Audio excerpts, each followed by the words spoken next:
Yo, what's going on, snipers, and welcome back to our Albuquerque Aliens Draft to Glory franchise mode here in NHL 25. So in last episode, if you did not catch it, we had the offseason, and it wasn't a super eventful offseason. We tried to re-sign pretty much everybody on this team that we could, and we did unfortunately lose Delisle to free agency because he was demanding like $12 million, which I didn't think was justified, but this team has taken quite a step back, I think, in terms of depth. I don't know how we're going to assimilate at all this season. Like, is this team good enough to make the playoffs? I think they are, but I'm not too sure on honestly how long of a playoff team they could be for. Obviously, I think this team could also miss the playoffs, but I think our defensive core still being as strong as it is could definitely help us quite a bit. And also the fact that we have two good goaltenders. So I think we definitely should be a playoff team, but like I'm kind of worried about guys like Ristolainen dropping off even more than the 77 like he currently is. Guys like Kolar's are an 81 right now, so if he drops off more, that's not going to be ideal. If Drew Bell drops off below to like a 78 or something like that, that's not going to be great. But I do think it's still a solid team. Like there is some injection of youth guys like Dingle, for instance, which should be interesting to see what he could do. Obviously, we're playing McLeod back as a forward again this season just because obviously it makes us too strong defensively, or too much top four defenders are basically playing, in my opinion. So that's why we went with that. Aside from that, a little bit of other younger guys like Wall, obviously, who had a great season. He's back again for another year, which is exciting. So not too sure exactly what to think of this team, but it should be decent enough. Now, we did sign some former players in free agency also in last episode, which is nice. So Sergei Tulipov is back from his stint in Minnesota. He will likely retire at the end of the season as well, but it's nice to bring him back to kind of round out that top six defensive pairing. And then we also brought back Cade Del Monte, which is an interesting one. He hasn't played with us in quite some time. He's going to be one of our depth forwards here just in case of any injuries, but he has not played with this team all the way since 2037, so literally like a decade ago is when he last played with us. We ended up letting him go. He played with Ottawa for a very long time, signed with Philadelphia for a bit, went back to Ottawa, and now he's joined our team. So maybe he'll get in a few games during the season, depends if there's injuries or not, but I do like bringing him back just for one little run with this team. So we'll see what this team could do this season. Honestly, not too sure what to expect. Like I said, I think this team is good enough to make the playoffs, but I definitely think we're not going to be the super best offensive team like we used to be. I think we're going to be maybe more of a defensive-oriented team because our defensive core looks still pretty good.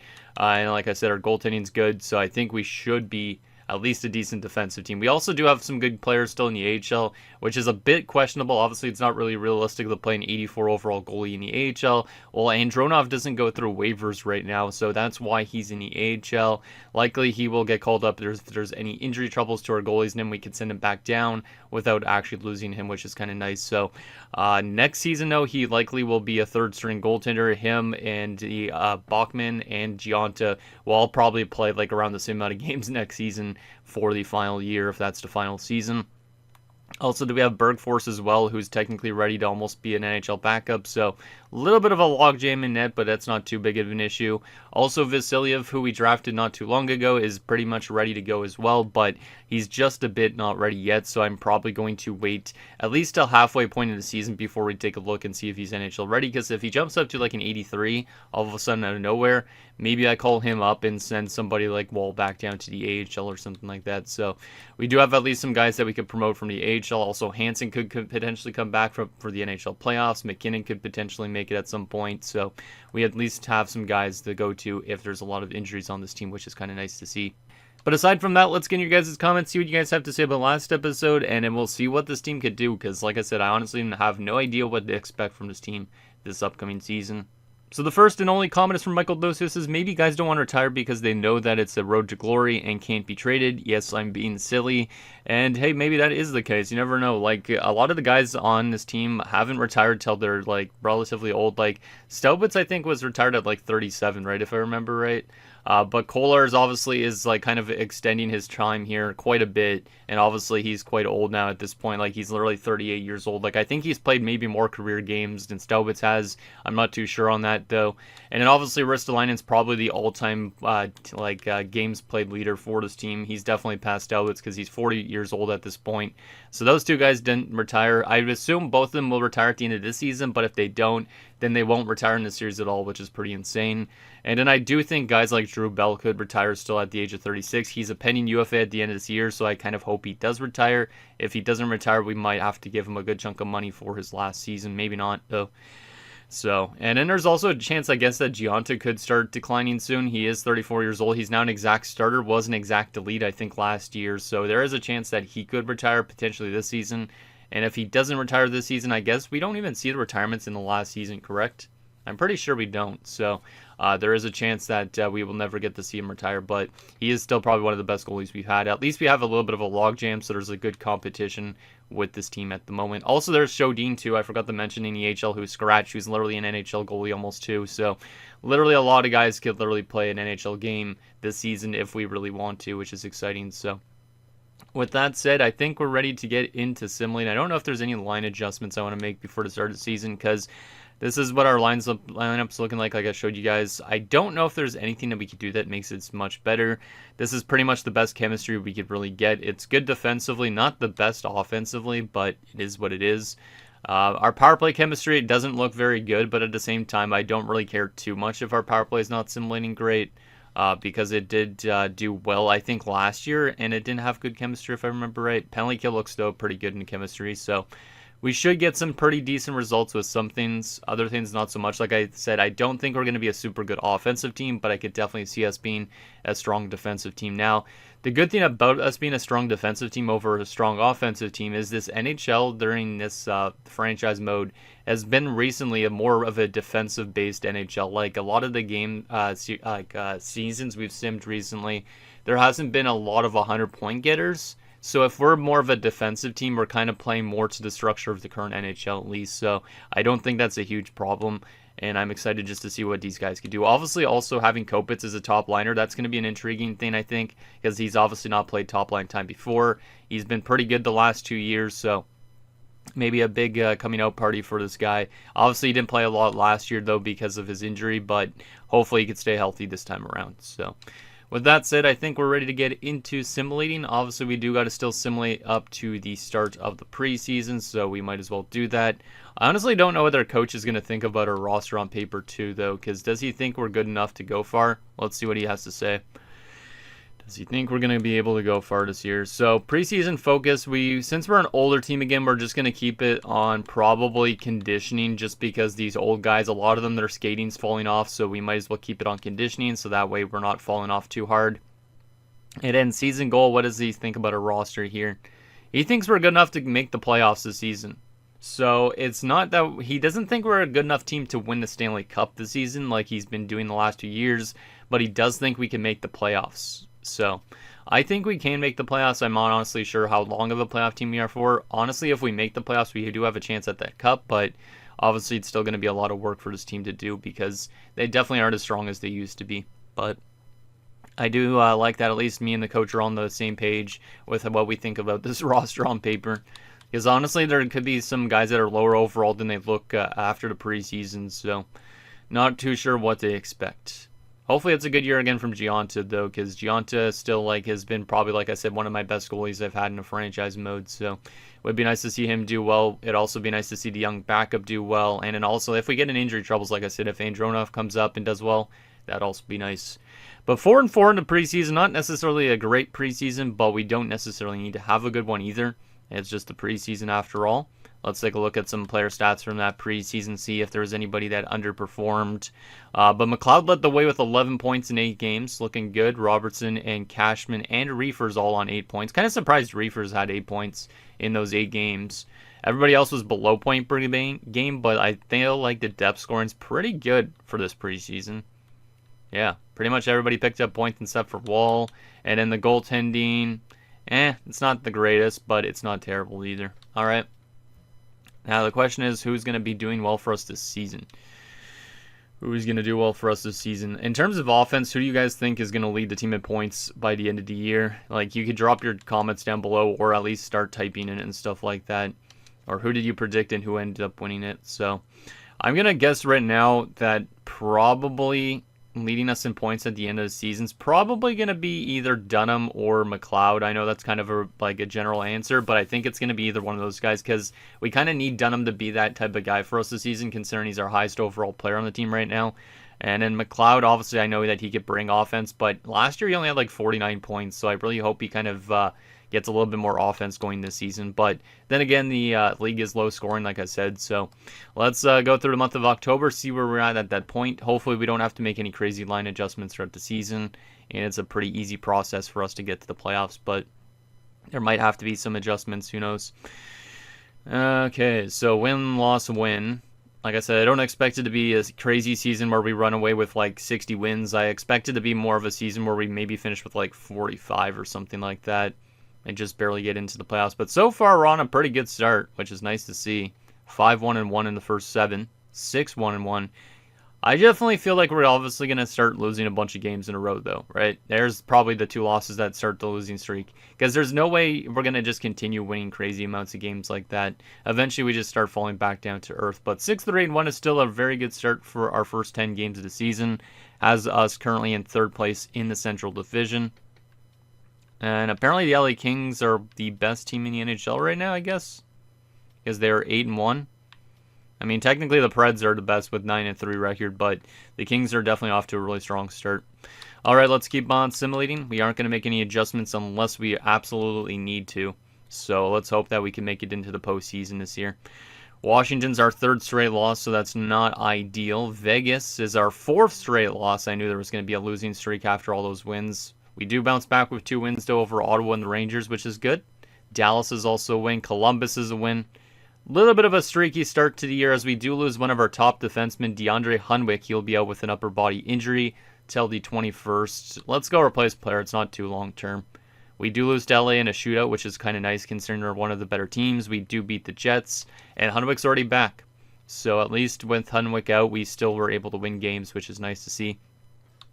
Also, Risto's up to a 78, so at least he's still decent at this point, but he is like listed as like a minor scoring forward almost, I think, at this point in time too. It's kind of crazy that he's been playing this long. Like, I didn't expect him to play till 40. I thought he was going to retire at like 36, and then he's surprised us and lasted another 4 years on top of that. Okay, we're on a really good stretch here after those losses to start off the month, but of course after I said that, we end up losing against Chicago. But we're still having a very good start to the year. Better than I anticipated, I think. 15-7-2.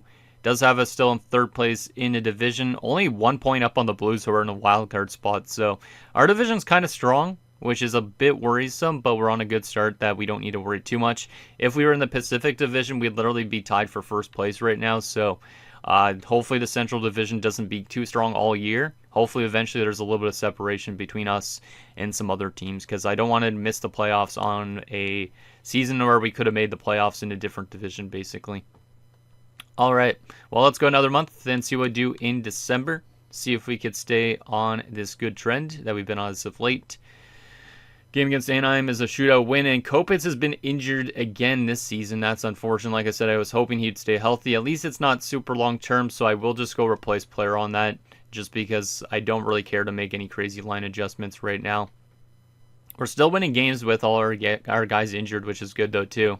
So Kopitz is already back after missing a few games. Good stuff. Krejcik was getting top line time. I don't mind that because Krejcik has been proven to be in a decent depth forward for us when he's been in the lineup. All right, let's see what we do as Kopitz has returned. Detroit is a win, 2-1. Philadelphia is a 4-1 win. I feel like, yeah, our defensive game has been pretty good because there hasn't been any games where we've given up a ton of goals really right now. So I feel like our defensive play is strong, but then again, the entire league is strong defensively, so maybe ours is just average, but feels like a lot of games we're only allowing 1 or 2 goals against, so I definitely think I might have actually predicted that correctly, that we're going to be more of a defensive team this year. And we're 25-9-3 at January the 1st. That's definitely way better than I think I anticipated for almost a halfway point of the year. We're only 2 points back of the Preds for 1st place in the Central Division, which is nice. If we were in the Pacific, we'd literally be in 1st place right now. If we were in the Metropolitan, we'd be 2nd place. And if we were in the Atlantic, we'd be in 1st place. So far, everything's looking quite well at this point. I do expect us to drop off a little bit more so in the second half of the season.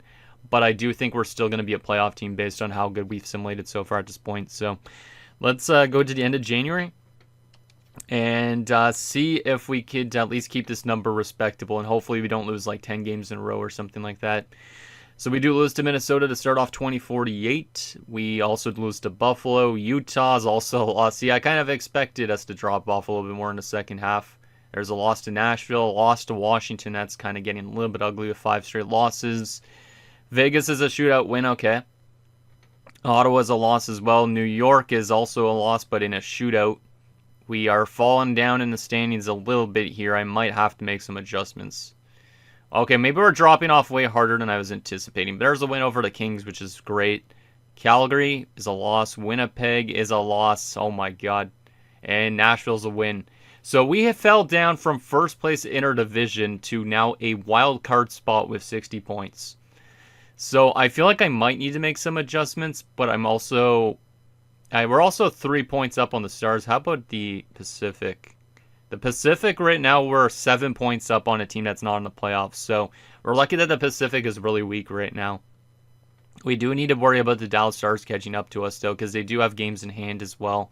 So that was definitely a really bad month, but I do expect our team to eventually start bouncing back from that. I knew our team was going to lose a lot more in the second half, just because I knew we're not strong enough to win like 60-plus games like we were on pace for. So let's take it a little bit slower here in February. And if we keep on losing games, I might have to make more adjustments, though. But I do expect our team to kind of rebound one of these months. And we will probably still be a playoff team. So Chicago, it started off as we do get another injury. It's to Petterman. He's out till the 18th, so not long term. We'll go replace player on that. Chicago is a 4-0 shutout. Nice back-to-back shutouts for the team. We do beat San Jose. Vancouver we win against, and Montreal we lose against. Okay, that was a good little stretch. 3 wins in 4 games. I like that. Let's keep it going 4 games or so at a time. Anaheim, Calgary, Boston, and the Islanders. 3 of them on the road. We beat Anaheim 6-1. Calgary we win in a shootout. Boston, as Petterman is back, which is good news. We'll get him back in. Yeah, this team is kind of weird. Cashman's also dropping off a lot, too. This could be one of the last seasons we see of Hector Cashman, so there's a lot of potential for some big retirements this offseason. So we definitely are flirting with the chance that we might not be a playoff team in the last season of this franchise mode, potentially. Boston's also win 6-4, and we do beat the Islanders. All right, so this team's starting to heat up again, which is great to see after a pretty bad month of January. We're on 35-20-4. We are literally tied for second place in the division. All right, let's keep it going. Let's keep it going. A day before the deadline, we got 4 more games. Detroit, Philly, St. Louis, and Florida. Detroit is going to be a 2-1 loss. That's at least a good defensive game. Philadelphia is a 5-2 win. St. Louis, who's been good as well this season, we beat. And Florida 3-2. Nicely done, guys. All right, 38-21-4. A day before the deadline. Let's go past the deadline because at this point in the franchise mode, we don't really care too much about what's going on around the league in terms of trades. But it looks like this team is starting to find its game again, which is good to see, especially at this point in the season. Like I said, I knew it wasn't going to be an exceptional season, and I knew that our team was going to drop off one month. It happened, and now our team's back to winning games. So we definitely could still hit 50 wins this season, which is kind of more than I was anticipating. We do have only 19 games left this season. And to get to 50 wins, we need 12 wins. So it is doable. I don't know if we will hit it. Really depends, I guess, on how good we do in this busy month of March. Because this is a busy month. We have 3 games each week at the beginning. Then we have 4 games this week. We have 3 this week. And then we go into another 4-game week at the end of March into April. So a lot of games coming up. Let's go 1 week at a time, I guess, maybe. Just so we can kind of see how the team's trending. Toronto, Colorado, and Edmonton. 2-0 win. That's another shutout. As Cashman's been injured till March 11th, at least it's not long term. Let's go replace player on that. Colorado's an 8-5 victory. Nice offensive game. And Reefers has now been injured, so a couple of our depth forwards will jump into the lineup here in the late parts of the season. March the 7th it is now. I think Reefers is already back in a week, so that's good. But 3 straight wins to start off March. Nicely done. Let's go another 3 games. See if we can beat Seattle, New Jersey, and Minnesota. But yeah, this team's kind of overperforming, I feel like, which is not great. Now we have another injury, and this one's a little bit longer term, as Petterman will be out till April the 2nd. So that means we're literally going to have 3 people injured, at least for a little bit. As now 2 of the forwards are back at least, so that's good. But A little bit of injury trouble here late in the season, but it's not keeping us back too hard, which is good. So Del Monte and Krejcik both need to come out of the lineup. So Del Monte will come out. Reefers will come back in. He's still playable injury. Maybe I will... Should I put him back in? I'm not too sure. Krejcik. We'll put Cashman back in. Cashman's at least fully healthy. I'm going to take Reefers back out for the time being. I just don't want him to get re-injured again. So let's just get like Cade play a little bit more. And then we'll throw him back in here. Let's see. New Jersey. 5-1 loss again. 4-3 win. Reefers is fully healthy. Perfect. Just because it's not great when you put guys in and they just keep getting re-injured. So I would prefer them to be fully healthy if possible. So Reefers is back for that third line. And now our team is pretty much fully healthy except for Petterman's out. Which means Johnson's back on that top pairing again. Alright, so 42, 23, and 4. Not too bad. Obviously there's been a little bit of hiccups here and there. But this team's looking still decent. It's looking still decent. Like I said, we don't need to win the President's Trophy this year, which probably we won't anyways because the Preds are on 95 points. But as long as we finish with a good spot, maybe we could win the Stanley Cup this year. Also, the Caps are on 98 points. So, yeah, I don't think there's any way almost that we're going to win a President's Trophy, but maybe we don't need that, and maybe we'll have a good run this year. So let's go through the 4 games this week. We got a busy week. Buffalo, Utah, Carolina, and Washington. Buffalo is a 4-2 win. Nicely done, guys. Utah is also... No, it's not. It's going to be a loss. And then we lose in overtime to Carolina. Washington's also a loss, as we are now 8 points back of first place. We are literally almost in third place in the Central Division. We are still up quite a bit on the wild card, which is good, but there is a chance we could still fall back to being a wild card team, which might be okay, but I'm not too sure. Vegas, Ottawa, and the Rangers. Let's see what we do this week. Hopefully we could clinch the playoff spot soon now, because that would be nice at least to get that confirmation. We do lose to Vegas. Ottawa is a win, and we lose to the Rangers. We are kind of falling off a bit here near the end of the season.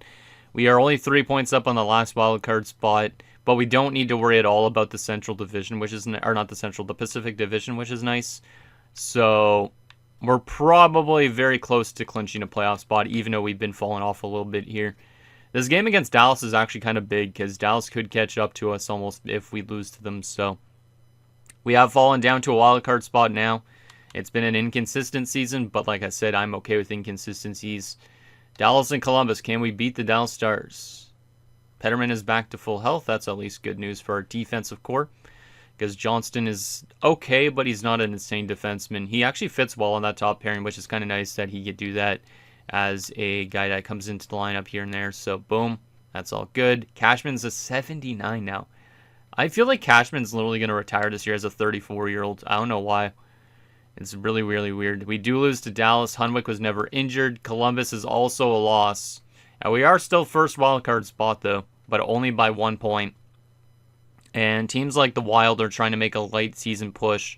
They are technically only 6 points back of us, so we got to be careful here that we do not blow it in these last few games of the season. Because, like I said, there's no way probably a team in the Pacific catches up to us, because the Canucks are on 85 points and they only have 4 games left. So the most they could get is, I guess, technically 93. So they could literally tie us in points if we lose every single game. I don't think we're going to lose every single game. 3 of them are on the road, which is not ideal, but the LA Kings have also fallen off a lot throughout the season, which is kind of strange because I thought they were really good earlier on in the year, but they haven't even hit 40 wins yet. So a couple teams underperforming, but let's go through this game against the Kings. Can we beat them?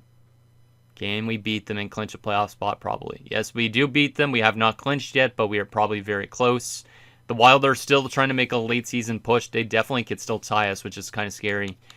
Game against the Winnipeg Jets. Come on, please, boys. Give me another win to make me feel safe. And we lose that one. We have not clinched yet. We're only 3 points up on the Wild with 2 games left. We need 1 win. We need 1 win out of these 2 games, or we need Minnesota to lose 2 games in a row. Dallas is also trying to hold on to that last playoff spot, too. It's very tight, these last 3 positions. We don't need to worry whatsoever about the Pacific. It's just about the Minnesota Wild. If Minnesota loses any game, we will be okay. If Dallas loses games and they jump out of the playoffs, we'll be okay. So Pittsburgh's going to be a tough game. Tampa should be a win, hypothetically, based on the record. Let's see. Can we beat the Pittsburgh Penguins, or is it going to maybe come down to the last game of the season to see if we're a playoff team? Ducks fire their coach. We do have a conversation with our coach, which means we have clinched the playoff spot, right? Yes, we have. Okay. So it came down to like the last few games of the season, but we barely make it into the playoffs. Maybe that's a good thing for our run ahead, but a little bit of a weird season. We just beat Pittsburgh 7-2, despite them having 48 wins. But that was a little too close for comfort. But that's mainly because we had a bad month of January. If we were better in January, we wouldn't have had to worry too much. But yeah, the Minnesota Wild could still jump over the Dallas Stars, and the Dallas Stars have to clinch the playoffs in the last game of the season. I'm curious who's going to make it of the two of those teams. I don't even know if they play each other these last games or not. But let's go through our last game against Tampa. Can we beat them? The answer is no, we cannot. So who's going to be the last team to make it into the playoffs? Is it going to be Dallas or Minnesota? Is it going to be Dallas or Minnesota? It's going to be Dallas. Okay, so Minnesota does not make it despite the late season push. We end up finishing 46, 31, and 5 on the year. Like I said, not a crazy good season. I did expect around 45 wins, but we did have some very good glimpses of this team. We also had some very bad glimpses, so I'm really not too sure what to expect when it comes to the postseason. All right, so let's take a look at what we were good at this season and what we weren't so good at. So if we go to, where is it? It's not even going to show it. Okay, we're going to have to just go to this theme stats then, but I see our point leader already. I knew it was going to be Dunham. I knew it was, but whatever. Okay, so in terms of the entire league, where did we finish? Probably not super strong, right? Because we obviously fell off. We were still 9th place in the entire NHL. All right. So despite us like kind of being a little bit mid, we were one of the best teams in the NHL still. We were like top 10. I definitely prefer to be here probably over being a top 3 team, I feel like. In terms of goals for per game, we were okay offensively, it looks like. 3.13. Actually, it's not very great. Yeah, I kind of expected that. I think we're probably a better defensive team, though, right? 2.8 goals against, the second best defensive team in the NHL. So I don't think we're going to have a Vezina Trophy winning goaltender this year, but we were the second best defensive team. That's exactly what I predicted as well. I did expect that we were going to be more of a defensive team than an offensive team, so hopefully we're good defensively still in the playoffs, because if obviously our defensive play falls off a cliff in the playoffs and our offense can't score, that's going to be really tough for us to win games. Our power play was pretty dreadful this season, 12.4%, so the chemistry worked against us as I expected a little bit. And then our penalty kill was not the strongest either. So we're kind of over-simulating a bit, like our special teams weren't super good. And then basically our defensive play 5-on-5 was good, but everything else kind of mid. We did have 10 shorthanded goals this year, though, which was one of the most in the entire NHL. 19, 18, and 4 on home ice is pretty mid. 27, 13, and 1 on the road, though. So very good road team, not super good on home ice. 3-7 going into the playoffs. Weren't we 3-7 last year going into the playoffs as well? I can't remember. But yeah, I'm not too sure what to expect from this team this playoff run. Because maybe we simulate good because of the fact that we weren't the best team in the NHL. Or maybe we just simulate kind of mid as well. Because we could easily get swept in the first round or provide a sweep. So let's take a look at some stats here. See the point leaders and the goal leaders and all that stuff on our team and around the league. So in terms of centers, Kopitz had a 71-point season. So Kopitz seems to be fitting that top line quite well, which is really nice to see. +8 as well. Cashman, 52 points and 29 goals as he continues to drop off a little bit. He's literally listed as a depth forward in exact AHL top 6. He literally could be a retirement casualty already, which is kind of surprising because I thought he'd play at least till 36, but I'm kind of thinking he might retire at 34 or 35. Kind of sucks though because we gave him $8.1 million, so I kind of hope he retires this year just in a way because, or else that's a lot of money to pay to a guy that's maybe going to be a 78 overall. Cogliano, 37 points, 20 goals. Not bad. Risto on 29 points. Not a lot of power play points from this year, but definitely the lowest point totals we've seen Risto get in quite some time. He's down to a 77. Yeah, literally listed as a minor scoring forward. So I think this is probably the last year for Risto. It probably is. If it's not, I will be kind of surprised again. Krejcik only played 4 games, but he had 3 goals. So Krejcik still is a decent depth forward. Last year he had 10 points in 23 games. So shout out to Krejcik. Not bad. Maybe he'll come back in the playoffs if there's any injuries. or if Risto drops off a cliff more. Left wing side of things, Kolar's on 49 points. That's actually not too bad for his age in overall whatsoever, because he is the third line left winger, yet he had the most points. I wonder if he has over 1,000 career assists. I would assume he does at this point. Dingle with 45 points in his rookie season. I think it's his rookie season, right? Is this his rookie year? Yeah, it is. He actually could be up there for the Calder this season, maybe. We'll see. 21 goals is pretty nice as a rookie, so good stuff from Dingle. Doughty on 22 points. Only 2 goals for Doughty this year. Yikes. I guess he's not the craziest goal scorer, but still, damn. Only 2 goals. And then Del Monte played 3 games, had no points. That's unfortunate. Right wing side of things, Dunham on 83 points. I didn't expect him to be the main guy for us offensively this year. He still continues to be good. Robertson, 53 points. Good year from Robertson. Love to see it. At least we signed him up for the rest of the series, so we don't have to worry about him becoming a UFA. Reefer's on 38 points, 17 goals. Wall had 18 points. Not bad. Yeah, the depth scoring, I'd say, on offense is not terrible. Even though we weren't a high-scoring team, I think it was okay. Because basically everybody that played at least every single game during the season had above, 18 points. So, I'll take it. Best defenseman. McLeod, 67 points. Obviously, he was playing on a forward, so a big year for McLeod. Maybe he could win a Norris this year as a forward, which is kind of weird because maybe he shouldn't be still listed as a defenseman, but 67 points, 24 goals, that's a good big year from him. Because last year he had only 49 points, so this is his most goals since his season in 2045. Nice. Good stuff for McLeod. Unmick on 49 points plus 25. He was great as well. Bell on 30 points is kind of surprising with him dropping off a little bit. So, good year for Drew Bell. Tulipov came back to the team, jumped up for 20 points. Love to see it. Hutton 16 points. Nold 15 points in his rookie year is not bad as a defenseman. I'll take it. And then we had Petterman with 15 points in 66 games. Obviously, he missed a lot of games due to injury, but plus 23 in that span. He was pretty good. And then Johnson, 5 points in 18 games plus 5. From a goaltending perspective, obviously we're a strong defensive team. How good was Gianta's numbers this year? Not insane, but Bachman was good, though. Both of them are pretty solid, though. Gianta had a 908. He had a 2.8 goals against, 4 shutouts. Not bad, but obviously a little bit down of a year compared to last year. But obviously last year in the playoffs, he wasn't very good after that good year. He kind of continued what he did in the playoffs last year, almost in a way, in terms of save percentage, but hopefully he has a good playoffs ahead of him. Bachman looked really good, though. A 915 save percentage for Caleb Bachman in his second season in the NHL. Definitely a big step up from last year. So that's all good. We'll see if he gets any playoff games this season. And then in terms of, I guess, let's take a look at briefly at the AHL here, too. Hartman had 68 points. Vasilyev's on 56. Is Vasilyev ready to get called up? 81 overall. 81 overall. We could bring him up for the playoffs potentially, but I'm not too sure if I want to yet or if I want to wait till next season for him to make his debut. But he could definitely give us a little bit more goal scoring support. He's a 4-star shooter with not the best offensive awareness, but still. That's an interesting one. What about McKinnon? McKinnon, 79 overall, so a couple of guys could crack our lineup if we want to. Also, we do still have Hansen, who's obviously ready to play as well. So, a couple guys could maybe make the NHL soon. What about Licht? 76. Nice. Defenseman in the AHL. Lawson at 42. All right. Sagan, Carlotti. Damn, Carlotti had 170 penalty minutes down in the AHL. He was nowhere near that physical in the NHL.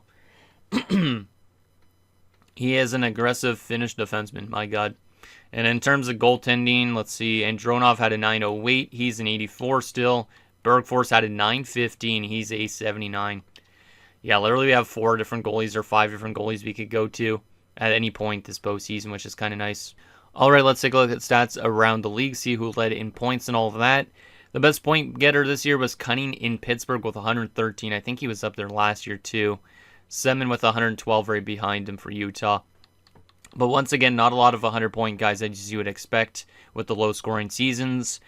So there's 7 guys on 100-plus points. Best goal scorer this season was Semin. He was the only 50-goal scorer this season as well. This guy's only 22 years old and he just scored 64 goals and 112 points. Pretty crazy. But yeah, not a lot of people are scoring goals anymore at this point. Best defenseman for points is going to be Malachi Roberts. So unfortunately, McLeod will not get a Norris Trophy. Malachi Roberts is going to steal it again. This guy's insane, though. He takes a lot of penalty minutes, but he also picks up a lot of points. Damn. That's unfortunate for Ryder, but it is what it is. What about best goaltender in terms of wins? Jokinen in Washington. All right.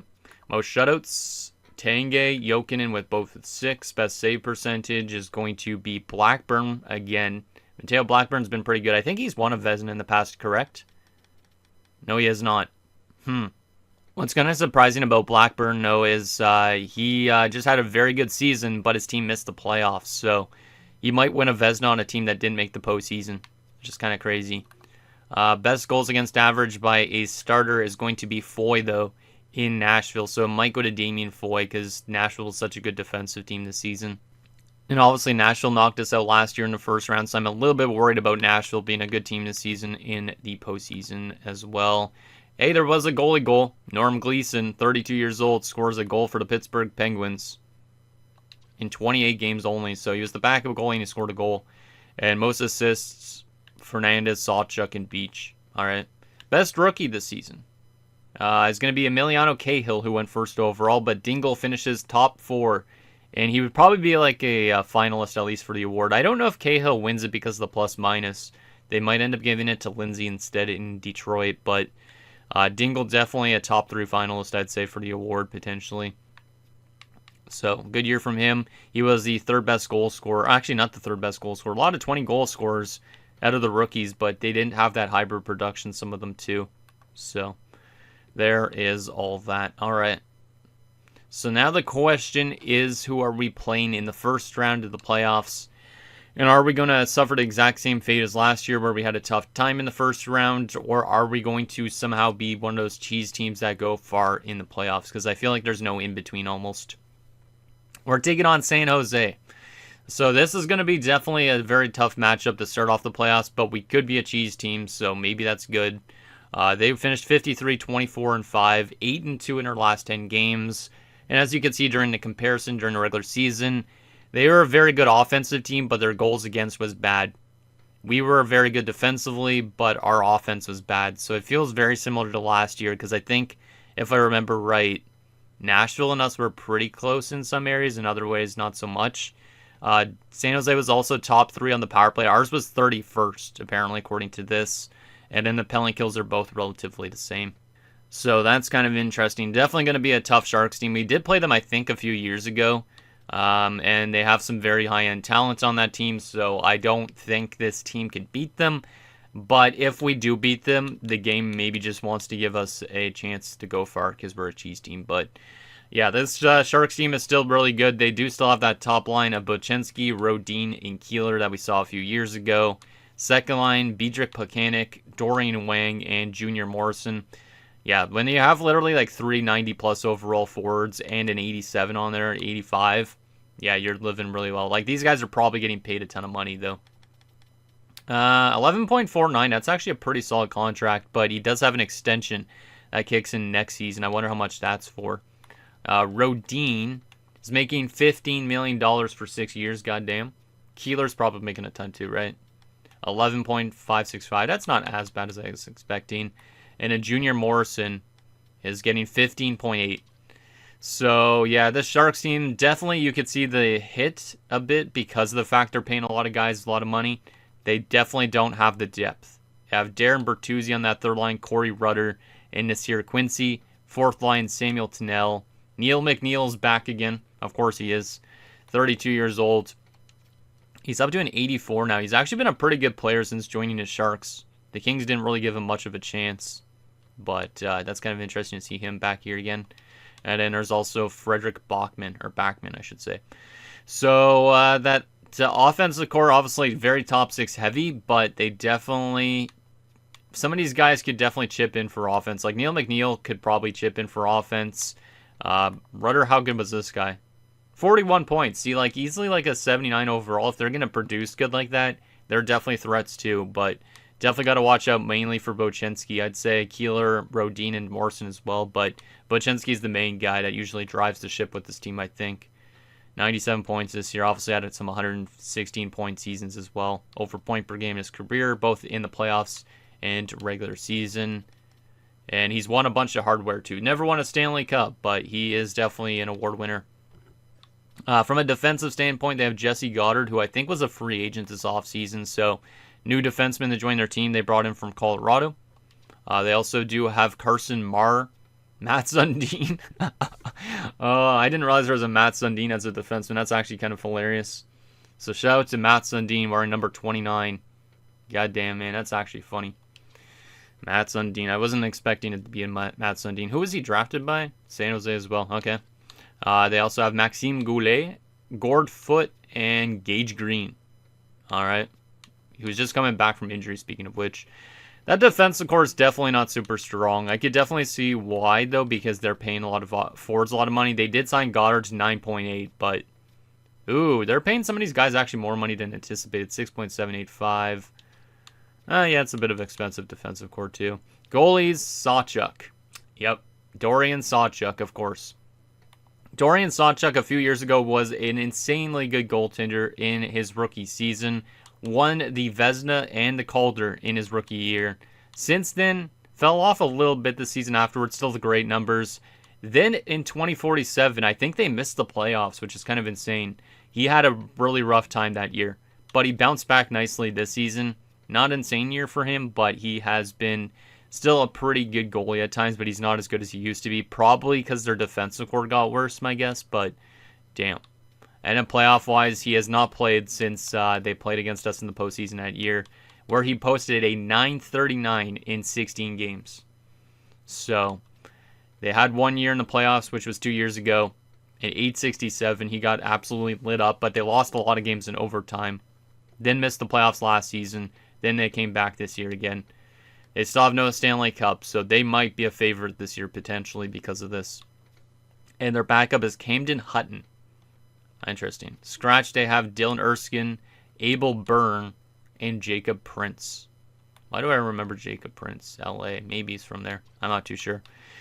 But yeah, this Sharks team is kind of underrated. They simulated good during the season. They missed the playoffs somehow last year. I definitely think they might be one of the favorites this year for the Stanley Cup. So if we knock them out, maybe we have a higher chance. But if we lose to them, I think they could definitely go far again this year. They have definitely the offensive tools to do good.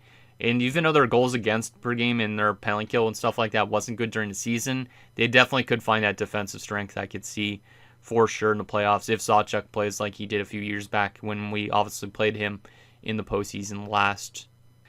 So, yeah, hopefully we're able to find a way to win that. And aside from that, the other playoff matchups, in case you guys did not see, Vegas and Calgary, Dallas and Nashville, Utah, St. Louis. So that means Malkin back in the playoffs, of course. Columbus and Toronto, New York and the Capitals, Ottawa, Montreal, Pittsburgh, and Philadelphia. Interesting. Okay. So anyways, guys, that's going to do it for this episode of Albuquerque Aliens Draft Glory Franchise Mode. So in next episode, we will take it to the first round of the playoffs against a very tough Sharks team. We'll see if we can end up being the cheese team and try and find a way to beat a bunch of these good teams in the playoffs and find a way to win a Stanley Cup. But I'm honestly not too sure what to expect from this team because we had some really good stretches during this season. But also that month of January has me a big concern that we could literally get swept in the first round too, despite us having some good stretches as well. So, down below, and I'll see you guys next time.